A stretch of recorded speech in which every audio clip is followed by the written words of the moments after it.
இந்த நாள் கர்த்தருடைய வார்த்தை மார்க்கு 4ஆம் அதிகாரம் 39ஆம் வசனத்தை வாசிக்க கேட்போம். அப்பொழுது காற்று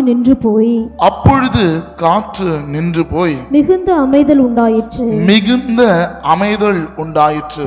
ஒருவேளை பல நெருக்கங்கள், போராட்டங்கள், சில வலிகள், சில காயங்கள் எல்லாவற்றிலும் பார்த்து எல்லாவற்றையும் அனுபவித்து ஒருவேளை பலனற்று ஒருவேளை கடினமான சூழ்நிலையில இந்த வார்த்தை நீங்க கேட்கலாம். இன்றைக்கு கர்த்தர் உங்களை பார்த்து சொல்லுகிறார், அப்பொழுது காற்று நின்று போய் உங்களுடைய உபத்திரவங்களை இந்த நாளில் கர்த்தர் நின்று போக பண்ணுவார்.